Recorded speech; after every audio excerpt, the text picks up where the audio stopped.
Aleluya. Nuestra alma desfallece por su presencia. Gloria a Jesús, aleluya. No sé ustedes, pero la alabanza de esta noche estuvo diferente para mí. Gloria a Dios.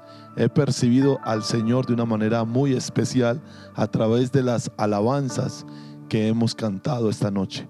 A Dios sea toda la gloria y la honra por los siglos de los siglos. Amén. Oren conmigo. Padre celestial, en el nombre de nuestro Señor Jesucristo, te pedimos que nos permita llegar a ser un pueblo grande, fuerte, abundante, próspero y santo, Señor. Permítenos que de tu mano este año vayamos a una estación de grandeza, crecimiento y de riquezas. Permítenos, Señor, esperar milagros y no tragedias. Aliméntanos, fortalécenos, vivifícanos y bendícenos por medio de tu palabra, en el nombre de nuestro Señor Jesucristo. Y ahora, iglesia, yo desato la bendición sacerdotal una vez más sobre tu vida. Que el Señor Jehová te bendiga y te guarde. Que el Señor Jehová haga resplandecer su rostro sobre ti y tenga de ti misericordia. Que Jehová alce sobre ti su rostro y ponga en ti su paz. En el nombre de Jesús, amén y amén. Gloria al Señor. Hoy quiero iniciar con ustedes una serie de sermones basado en la Epístola Universal de Santiago Apóstol. No pierdas tu sal. Esa es la serie que vamos a iniciar hoy, y el tema de esta noche es Santiago, una nueva oportunidad. Santiago capítulo 1, versículo 1 dice: Santiago, siervo de Dios y del Señor Jesucristo, a las 12 tribus que están en la dispersión, saludos. Aleluya. En Mateo capítulo 5, versículo 13, nuestro Señor Jesucristo nos dice: vosotros sois la sal de la tierra, pero si la sal se ha vuelto insípida, ¿con qué se hará salada otra vez? Ya para nada sirve, sino para ser echada fuera y pisoteada por los hombres. Estas palabras son muy serias para nosotros como discípulos de Jesús. Nos advierten que no podemos dejar de ser lo que somos. ¿Oyó lo que le estoy diciendo? Usted y yo no podemos dejar de ser lo que somos. Cuando nuestro Señor dice: vosotros sois la sal de la tierra, nos está hablando de una identidad. Los cristianos, los seguidores de Jesús, los que hemos sido rescatados por su sangre en la cruz del Calvario derramada por nuestros pecados, tenemos una identidad. Nuestra identidad es ser sal de la tierra. Y me llama la atención el artículo definido: la sal de la tierra. Jesús no dijo: ustedes son una de las tantas sales de la tierra. No, Jesús dijo: ustedes son la sal de la tierra. Donde hay un cristiano real, donde hay una persona que ha nacido de nuevo, que ha experimentado el evangelio, esa persona será sal de la tierra. ¿Qué significa ser sal? Que esa persona, número uno, le dará sabor al lugar donde vive, para que Dios no traiga juicio sobre ese lugar. Y número dos, esa persona preservará con su oración, con su testimonio, a la gente que está alrededor de ella. Eso significa ser sal de la tierra. Pero Jesús advirtió: si la sal pierde su sabor, en otras palabras, si la sal deja de ser sal, si la sal deja de hacer aquellas cosas por las cuales Dios la colocó en la tierra, ya la sal no sirve para nada. ¿Sabe qué va a pasar con esa sal? Será pisoteada y echada fuera por los hombres. El apóstol Santiago escribió una carta para enseñarnos de manera práctica cómo no perder esa sal, cómo no perder nuestra identidad como discípulos de nuestro Señor. Esta noche deseo comenzar el estudio de esta epístola con ustedes para no perder nuestra sal. Lo primero que deseo es que nos ocupemos del autor humano de la carta. Sabemos que el autor divino es el Espíritu Santo, quien inspiró la epístola, pero esta noche quiero que usted y yo nos ocupemos del autor humano de la carta de Santiago. El mensaje que voy a compartir, ya lo dije, se titula Santiago, una nueva oportunidad. Y vuelvo a repetir el primer versículo de la carta, donde Santiago se da a conocer. Él dice: Santiago, siervo de Dios y del Señor Jesucristo, a las 12 tribus que están en la dispersión, salud. En primer lugar, identifiquemos quién es este Santiago, quién es el escritor de esta carta. Es muy importante cuando usted vaya a estudiar una epístola que usted tenga una identidad, o que usted pueda identificar al autor humano de la epístola, porque eso habla mucho del contenido de la epístola. De los 4 nombres que se llaman Santiago en el Nuevo Testamento, solo 2 son candidatos para ser los autores de esta epístola. Nadie ha considerado seriamente a Jacobo el menor, el hijo de Alfeo. Aunque hace parte del grupo de los 12, nunca ese hombre fue insigne dentro del grupo. Por ejemplo, en Mateo capítulo 10 versículo 3 se nos habla de él. Dice: Felipe, Bartolomé, Tomás, Mateo el cobrador de impuestos, Santiago hijo de Alfeo. Él es una de las 4 personas que aparecen en el Nuevo Testamento con el nombre Santiago, y pertenecía al grupo de los 12, o sea, era un apóstol. Pero nadie jamás ha considerado a ese Santiago como autor de esta carta, porque nunca se ha destacado. También aparece en Hechos 1:13, en el aposento alto. Dice: cuando llegaron, subieron a la habitación de la planta alta de la casa donde se hospedaban. Estos son los nombres de los que estaban presentes: Pedro, Juan, Santiago, Andrés, Felipe, Tomás, Bartolomé, Mateo, Santiago hijo de Alfeo, diferente a Santiago el hijo de Zebedeo y hermano de Juan el apóstol.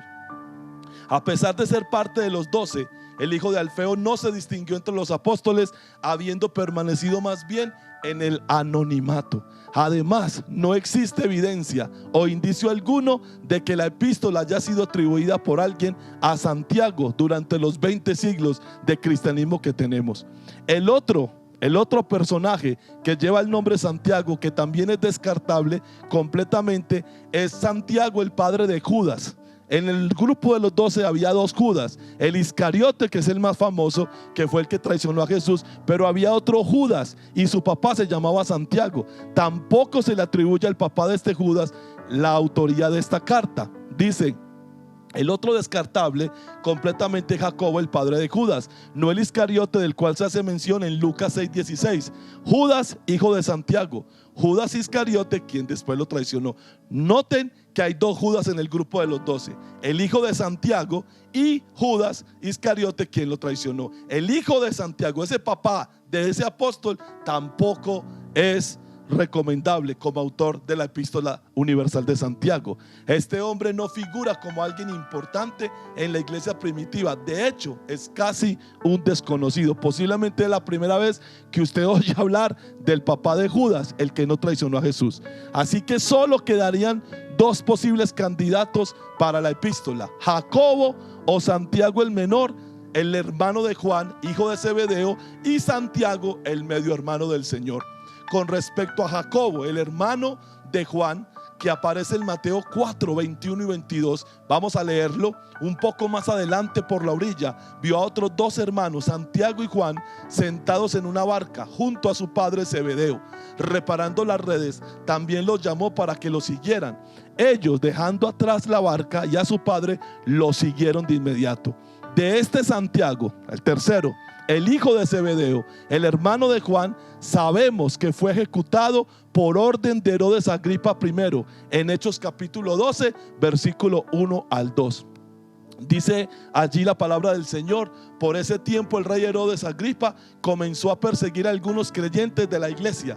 Mandó matar a espada al apóstol Santiago, hermano de Juan, hijo de Zebedeo. Esto ocurrió hacia el año 44 después de Cristo. Por lo tanto, su muerte prematura hace imposible que él fuese el autor de esta carta. De lo dicho hasta aquí, se desprende que el candidato con mayor apoyo para ser el autor de la epístola de Santiago es el medio hermano del Señor, el hermano mayor. Después de Jesús, Santiago era el que seguía, más grande del Señor, como aparece en Marcos capítulo 6 del 1 al 3. Vaya acá conmigo, Marcos 6 del 1 al 3. Jesús salió de esa región y regresó con sus discípulos a Nazaret, su pueblo. El siguiente día de descanso comenzó a enseñar en la sinagoga, y muchos de los que lo oían quedaban asombrados. Preguntaban de dónde sacó toda esa sabiduría y el poder para realizar semejantes milagros, y se burlaban. Es un simple carpintero, hijo de María. Hijo de María. A esta altura, la mayor parte de los comentaristas piensan que José ya había muerto. ¿Por qué? Porque no se menciona en la familia. Dice, hijo de María, hermano de Santiago, José, Judas y Simón. Esto dice que Jesús tenía 4 hermanos medios varones y sus hermanas viven aquí mismo entre nosotros. O sea que tenía varias hermanas mujeres. Se sentían profundamente ofendidos y se negaron a creer en él. ¿Por qué cito esto? Para comprobarle que había un Santiago que era medio hermano de Jesús y que es el más opcionado para ser el autor de la carta de Santiago. Y también ese Santiago es hermano del apóstol Judas, el que escribió Judas, el penúltimo libro de la Biblia, quien escribió la epístola que lleva su nombre. Va lo que dice Judas, hablando de Santiago, dice: yo, Judas, esclavo de Jesucristo y hermano de Santiago, wow, del medio hermano de Jesús, les escribo esta carta a todos los que han sido llamados por Dios Padre, quien los ama y los protege con el cuidado de Jesucristo. Poder identificar el autor humano de esta epístola nos ofrece un panorama de esperanza. Afirmo esto por una sencilla razón: hubo un tiempo cuando este hombre caminó en las sombras de la incredulidad. ¿Sabe por qué quise hacer esta pequeña introducción a la epístola? Porque lo que Santiago a partir de la próxima semana nos va a empezar a enseñar va a golpear profundamente nuestras vidas. ¿Y sabe por qué? Porque hubo un momento en la vida de Santiago cuando Santiago no creía en Jesús como el Mesías. Es más, Santiago se mofaba de Jesús como el Mesías. Pero esto es una gran lección para nosotros esta noche, y por eso el título de mi mensaje es Santiago, una nueva oportunidad. ¿Sabe por qué? Porque esto significa que usted y yo podemos empezar con el pie izquierdo con el Señor Jesucristo, pero eso no determina que terminemos mal con Él. Wow. Las personas generalmente que más atacaron, criticaron a Jesús, al final se convirtieron en defensores y aún en mártires de la causa del Señor Jesucristo. Hermano y hermana que me está escuchando en esta noche, no tenga o no pierda, no es que no tenga, no pierda la esperanza de ver a su hijo salvo, de ver a su hija salva, de ver a su hijo cambiado y transformado por el poder de Dios, así como Dios un día cambió a este incrédulo en un apóstol. Aleluya.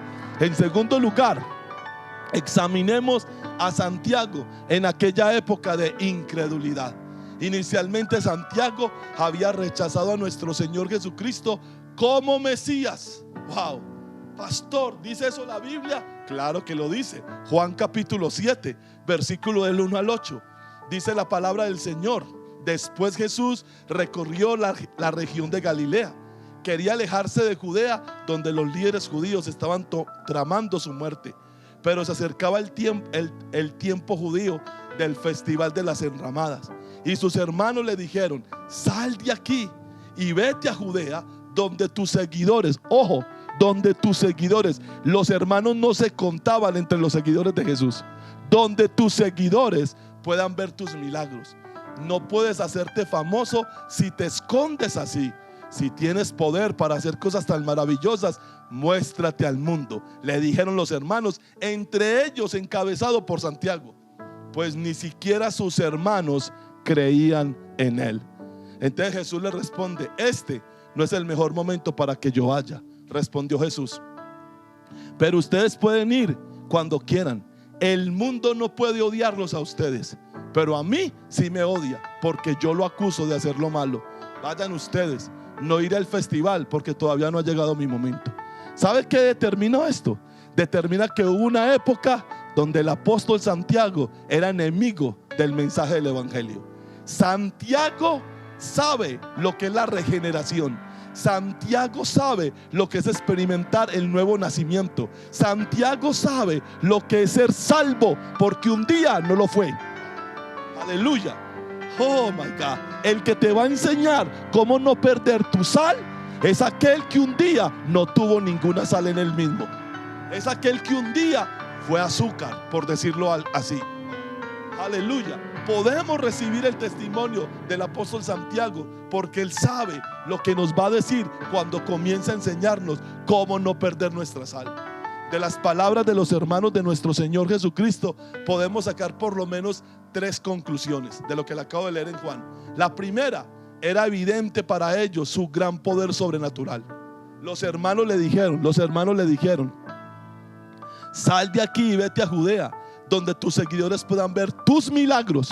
Escuche, los hermanos de Jesús sabían que él tenía un poder sobrenatural para hacer milagros.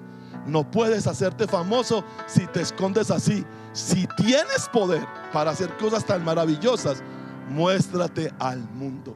Ellos fueron testigos oculares de la transformación del agua en vino. Ellos fueron testigos oculares de las sanidades que Jesús realizó en Capernaum.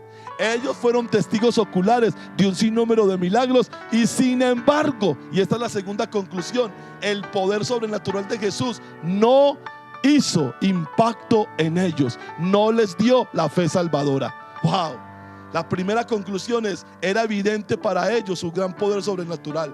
La segunda conclusión: sin embargo, ese poder no produjo en ellos, por lo menos en ese momento, la fe en él como el verdadero Mesías. Y la tercera conclusión: el parentesco en la carne no es la base de la fe salvadora.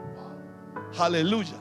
Y yo voy a decirle esta noche a todos los que están escuchando, que son creyentes, que usted a veces se trata de frustrar porque su familia en la carne no lo recibe, porque su familia en la carne no le cree. Aquí tenemos a nuestro Señor Jesucristo con los hermanos que reconocían su poder, reconocían sus milagros, y sin embargo no creían en él. Usted no se puede frustrar por lo que sus parientes en la carne ven en usted. ¿Sabe por qué? Porque ellos tienen un velo. ¿Sabe qué impedía que los hermanos de Jesús creyeran en él? Un velo. Se llama el espíritu de familiaridad. Eran sus hermanos, sabían lo que podía hacer, pero en ese momento estaban muertos a la realidad espiritual. ¿Cuántos hombres de Dios no han experimentado esto mismo? ¿Sabe qué dijo Jesús en Nazaret? A un profeta se le reconoce y se le honra en todas partes, menos entre sus propios parientes. Santiago un día tuvo un velo con respecto a Jesús, y aunque él reconocía que Jesús tenía poder, aunque él reconocía que lo que Jesús decía se cumplía, sin embargo no creía en él. Aleluya. ¿Sabe por qué? Porque él estaba muerto espiritualmente. Usted no le puede pedir peras al olmo. Usted no le puede pedir fe sobrenatural a un muerto espiritualmente. Aquí se comprueba que la salvación es un milagro. Aleluya. Mis hijos Josué y Daniel no son salvos porque yo lo sea, no son salvos porque yo soy pastor. Aleluya. Mis hijos son salvos en el momento que Dios toca sus corazones y los transforma. La salvación no es cuestión de religión. La salvación es cuestión de una operación sobrenatural llamada regeneración en el corazón de cada persona. Hay gente, y yo sé con quién estoy hablando, líderes de mi congregación, que se sienten frustrados porque sus hijos no son salvos. Quiere que le diga una cosa: esta lección de hoy le tiene que dar esperanza a usted. ¿Sabe por qué? Porque si los hermanos de Jesús reconocían el poder y aún así no le creían, reconocían los milagros y aún así dudaban de él, reconocían las cosas sobrenaturales que hacía y aún así se negaban a seguirlo como Mesías, usted y yo vamos por buen camino. Lo bueno y lo esperanzador es que Santiago no se quedó en incredulidad. Y lo mismo va a pasar con los tuyos. Los tuyos no se van a quedar en incredulidad. Escúchame lo que te estoy diciendo, papá, mamá. Tú tienes esta noche que agarrarte del testimonio de Santiago y decir: si Dios lo hizo con Santiago, Dios lo va a hacer con los míos. Aleluya, santo. Eran sus hermanos, sabían lo que podía hacer, pero en ese momento estaban muertos a la realidad espiritual. Ellos solo conocían a nuestro Señor Jesucristo en la carne. Pero pastor, si les he dado testimonio. Pero padre, si yo me he portado bien, ¿por qué no reciben la palabra a través de mí? Porque solo te conocen en la carne.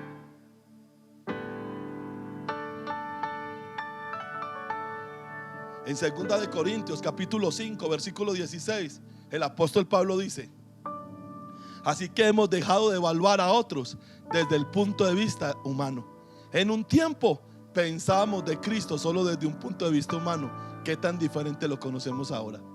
Cuando las personas te ven en su carne o en la carne, las personas te ven o como su mamá, o como su papá, o como su tío, o como su hermano, o como un amigo. Pero cuando las personas son regeneradas por el Espíritu Santo y las personas sufren una transformación interna, te dejan de ver en la carne y comienzan a darse cuenta de que tú eres un hombre o una mujer de Dios. ¿Quieres que te ayude algo? Dile al Señor, por favor, concede la regeneración a mi hijo, concede la regeneración a mi hija, para que deje de operar en la carne, para que deje de verme en la carne, como le concediste la regeneración a Santiago.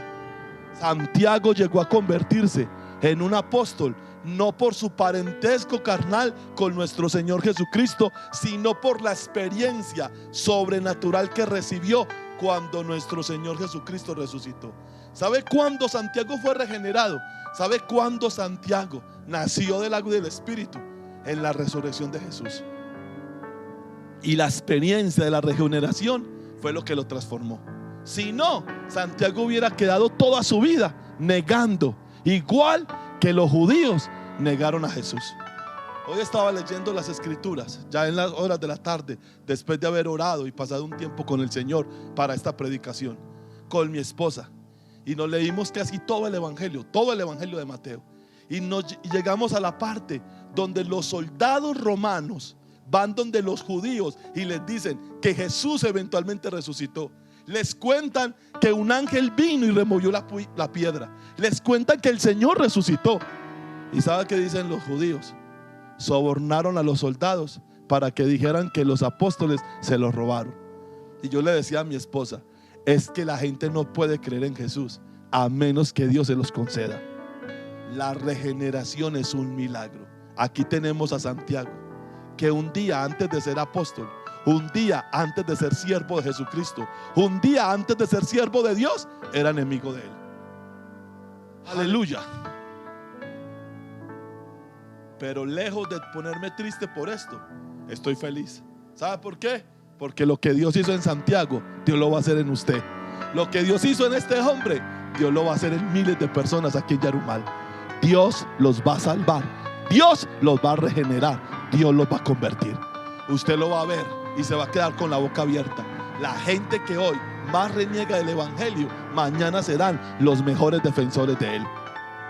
Me llama mucho la atención que Santiago se convierte en un tremendo apóstol, en una columna, como vamos a ver ahora, en una columna de la iglesia de Jerusalén.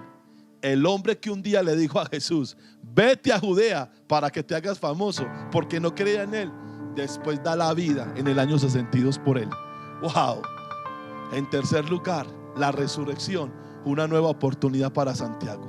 A pesar de haber iniciado una relación con nuestro Señor en incredulidad, igual que el apóstol Pablo, Santiago llegó a convertirse en una de las grandes columnas de la iglesia en Jerusalén. ¡Wow! ¡Aleluya! ¿Y qué mamá? Si ese hijo que hoy es un dolor de cabeza, mañana se convierte en un pastor. ¡Aleluya! ¡Gloria a Dios! ¿Y qué mamá? Si esa muchacha que no quiere nada hoy con el Señor, mañana se convierte en una testigo eficaz del evangelio. ¿Sabe qué cuenta la historia de Kathryn Kuhlman? Que por muchos años estuvo descarriada, hasta que en un callejón en Los Ángeles el Espíritu Santo la enfrentó y la transformó para siempre. Gloria a Dios, aleluya. Los mejores soldados de nuestro Señor Jesucristo a través de la historia han sido en una época de sus vidas los más viles pecadores. A Dios sea la gloria. Oh, aleluya. Yo tengo la esperanza de ver esta misma transformación en mis hijos espirituales. Yo tengo la esperanza de ver esta misma transformación en mis familiares, aleluya. Por eso yo no dejo de orar, por eso yo no dejo de creer y por eso yo no dejo de proclamar la salvación sobre mi familia. Aleluya. Yo siento la presencia de Dios esta noche, trayendo esperanza a muchos corazones. Oh, aleluya, gloria a Dios. Esto nos dice que no importa lo que veamos de alguien ahora, para nuestro Señor Jesucristo nada es imposible. Wow. ¿Quién pues podrá ser salvo?, dijeron los discípulos, Cuando Jesús les dijo: ¿qué tan difícilmente un rico entrará en el reino de los cielos? Ellos respondieron: ¿quién pues podrá ser salvo? ¿Sabe qué respondió Jesús? Lo que es imposible para los hombres es posible para Dios. No te frustres, mamá, no te frustres, papá, y no pierdas tu esperanza. Mientras ese muchacho o esa muchacha siga respirando, la Biblia dice que hay esperanza. Mientras que ese familiar tuyo siga respirando, aunque esté conectado a un respirador artificial, hay esperanza. Aleluya, gloria a Dios, santo. Él vino a buscar y a salvar lo que se había perdido, incluido Santiago, el hombre de Dios que nos enseñará cómo no perder la sal. Un día fue enemigo, pero el poder de Dios lo transformó y ahora se convirtió en un instrumento para enseñarnos. A mí me gusta Jesús, a mí me gusta Dios. Oh, aleluya. Dios nunca nos presenta a hombres perfectos.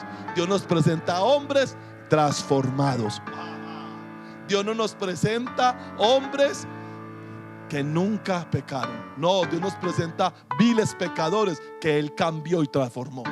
Santiago es un vivo ejemplo de que Dios puede cambiar a la gente.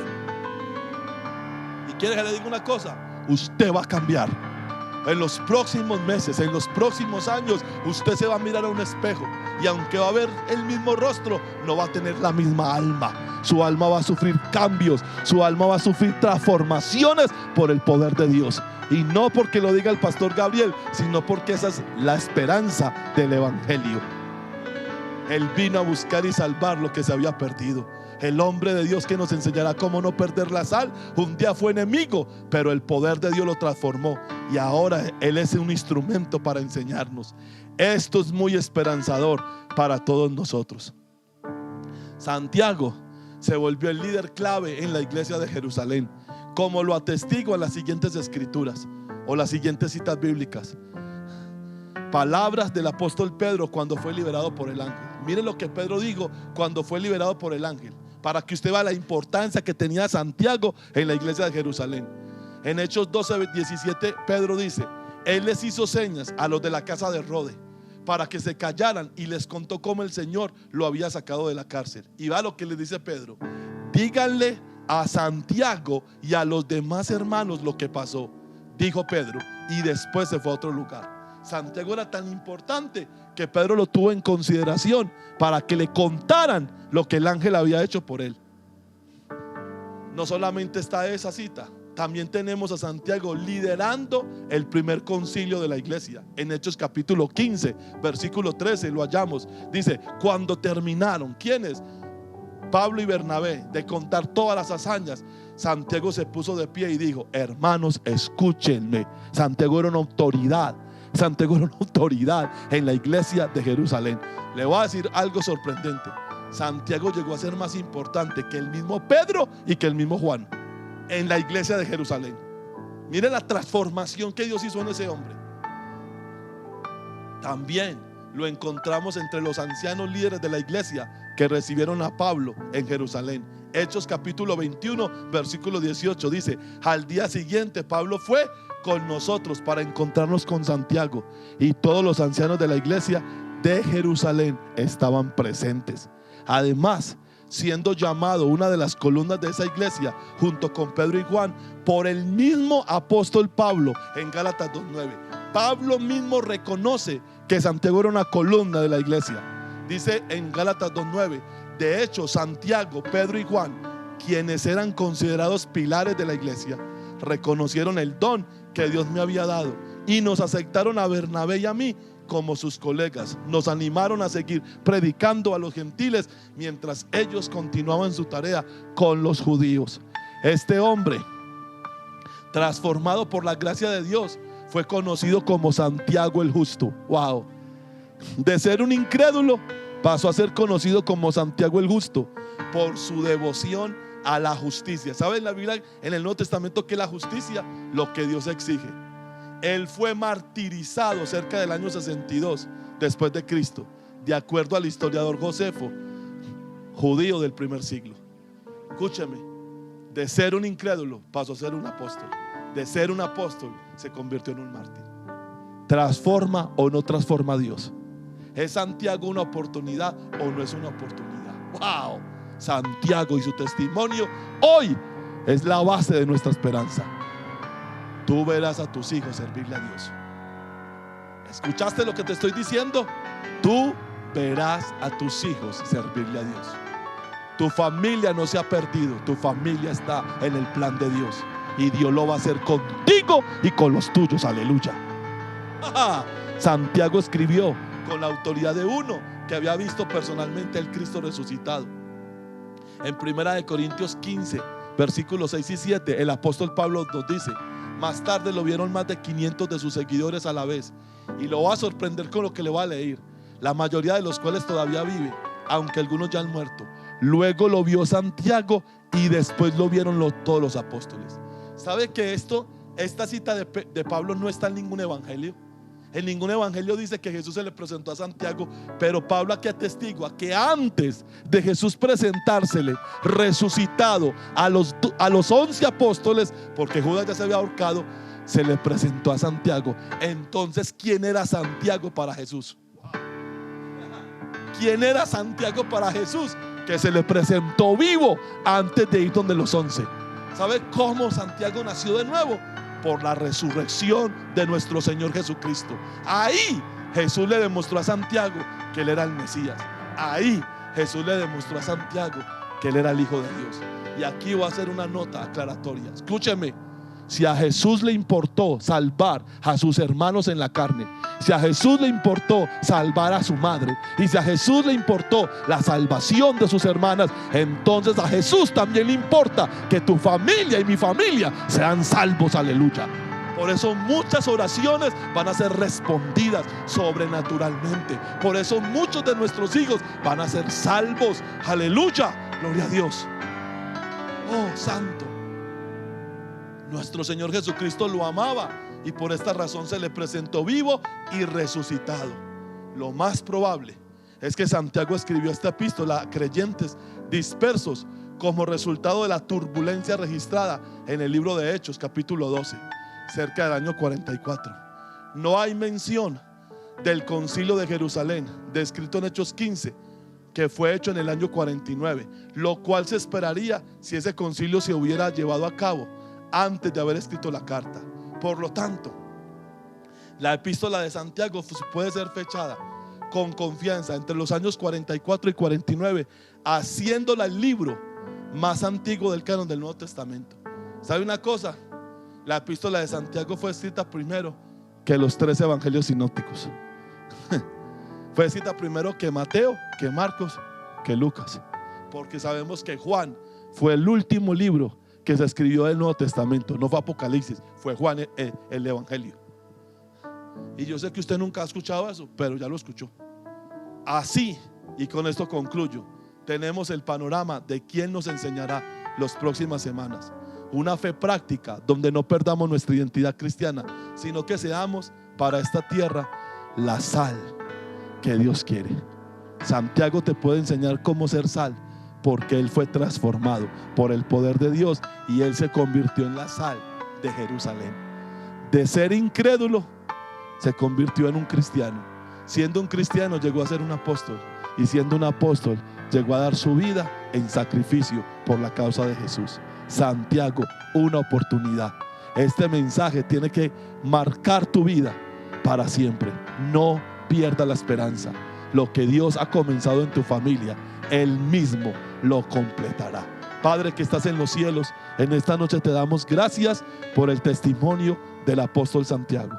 Te damos gracias, Señor, porque en este testimonio tenemos la esperanza de que si tú lo transformaste a él, tú puedes transformar nuestros hogares, puedes transformar nuestros hijos, puedes transformar nuestros padres, nuestras madres, nuestros familiares, Señor, en el nombre de Jesús. ¿Quién quita, Padre, que de todas esas personas que hoy no te sirven, que de todas esas personas que hoy ni siquiera piensan en ti, tú tengas destinado un pueblo, gente grande, gente de Dios, gente que hará tu obra en los próximos años? Padre, que esta palabra que acabo de predicar se siembre en el corazón de las personas que la escucharon, Señor. Y Padre, que traiga esperanza a cada mamá, a cada papá, a cada hermano, hermana que están orando por sus familiares. Veremos salvación, veremos sanidad, veremos libertad en los nuestros. En el nombre de Jesús, amén y amén. Mis amados, ha sido un placer en esta noche iniciar el estudio de la epístola del apóstol Santiago con su autobiografía. Dentro de 8 días continuaremos con este estudio y veremos otro punto importante: a quién le escribió Santiago esta carta, los destinatarios de la carta de Santiago. Esas son las 2 lecciones introductorias a la carta, y ya posteriormente, en la tercera semana, empezaremos a desglosar la carta punto por punto, pasaje por pasaje, y no perderemos nuestra sal. Recuerda, tú eres la sal de la tierra, aleluya. Tú eres la sal de la tierra. Tú estás para darle sabor a esta tierra para Dios, y tú estás para preservar a los tuyos. Tu oración, si es importante, Dios la escuchará. Aleluya. Acuérdate suscribirte a nuestras redes sociales: en Facebook, nuestra página del fanpage Iglesia Maranata Yarumal, lo mismo que en el YouTube, Iglesia Maranata Yarumal, y en Instagram, Maranata Yarumal. Fue un placer haber estado esta noche con ustedes. Soy el pastor Gabriel Álvarez, su servidor. Dios les bendiga. Feliz noche.